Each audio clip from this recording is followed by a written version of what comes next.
Okay, so what people do in the absence of any certainty about what they want is they um,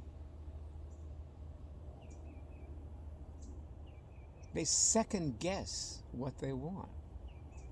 This is what you see whenever you ask somebody what it is they want.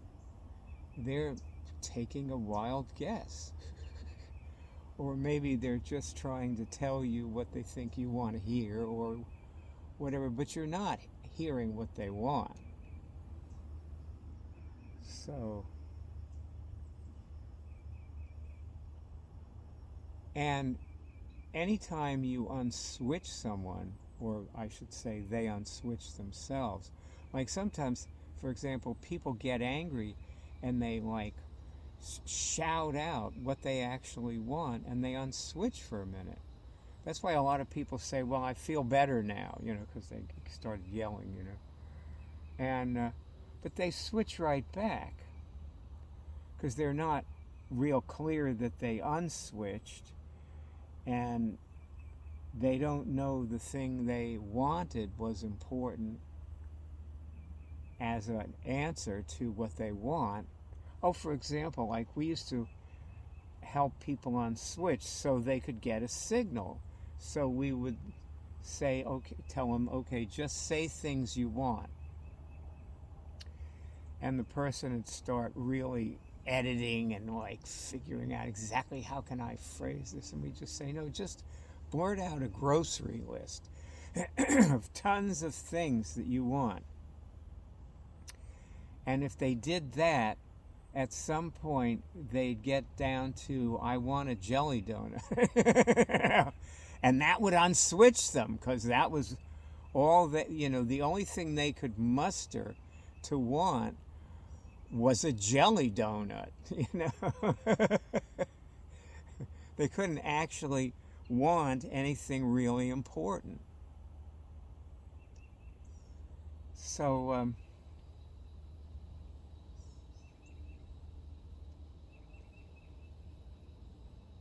and I was looking in, conditions are one of three pathologies that there's a whole skill about on the um, hub, which is what the hub is what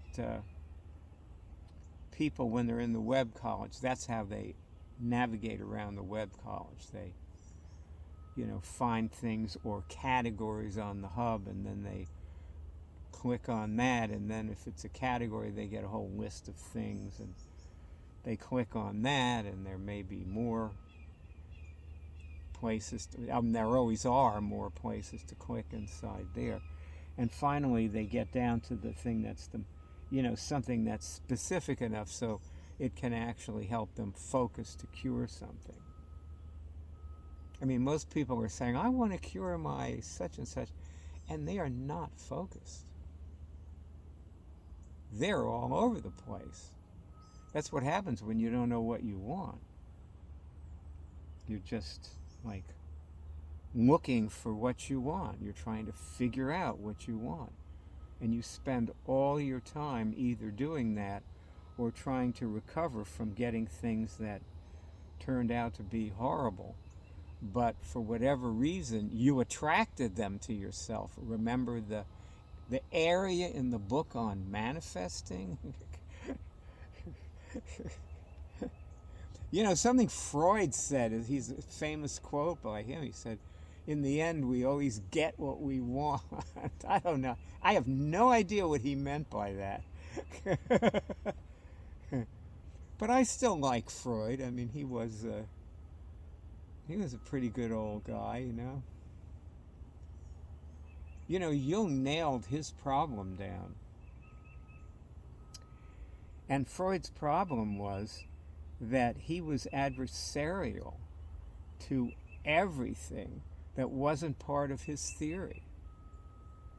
And he decided you were either with him or against him. And he just sort of left behind a giant oeuvre. And all the all the people who were his early disciples, they all created their own brands of therapy, like Sullivan and Horney and so on. And and that wasn't what Freud wanted. You know, what he wanted was a dynamic psychology or psychoanalysis that people could all use. But you know what Fritz Perls said about him was that he misunderstood the nature of his work because he wasn't creating a form of therapy. He was doing a research project. That's what psychoanalysis is. It's a research project. Boy, that he just nailed that.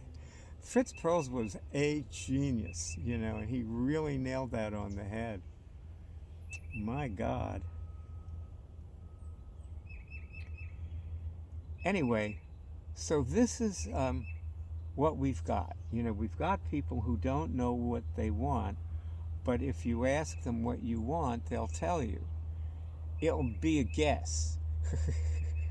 That's what they've got to give you when you ask what they want. They guess at what they should want or probably want or hope to want or whatever. So you see, what you have to do is not so much know what you want, but you have to develop what you want before you can cure anything.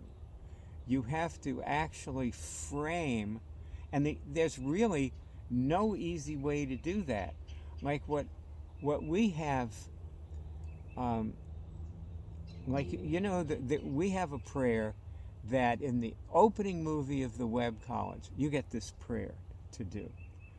And it has changed, you know, much, but it's basically the same over the time. But we've developed it too, you know.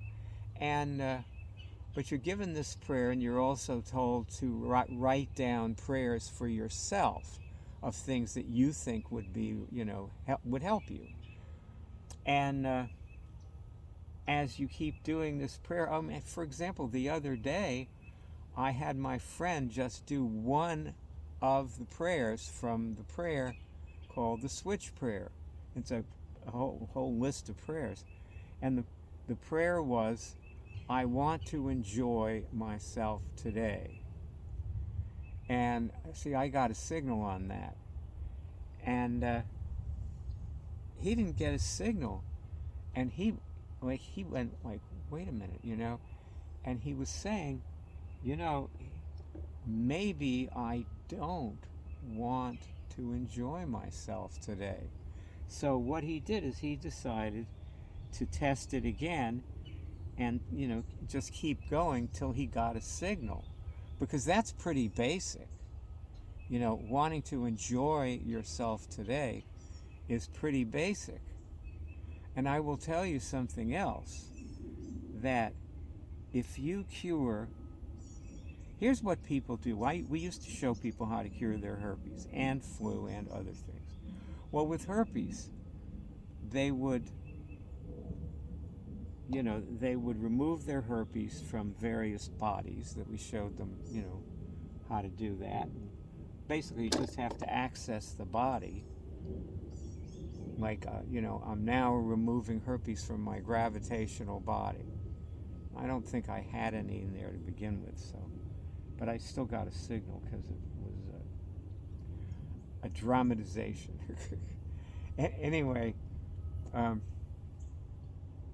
so we show them how to do that, and we go through all their bodies with them, and they find the ones that it's in and the ones that it isn't, and they take it out of the ones that it's in. And then, like, often they feel much better, and which is a signal. So you say, how do you feel? And they go, I feel calm and relaxed and good. You know, and we say, okay, that's great. You know, it's just keep at it, keep checking for it. And then in their mind, and they don't usually say this out loud to us, but in their mind, they say, but did I really cure it? You know, because if I didn't cure it, there's no point in me doing any of this. They completely discard the good feeling.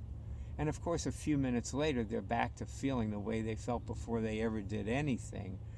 And then they would get off the phone, and we go about our business not realizing we have not helped this person.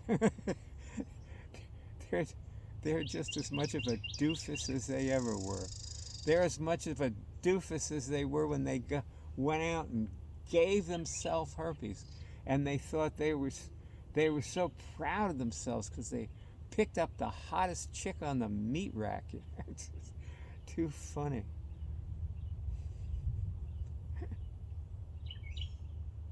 That's how I did it. Oh boy.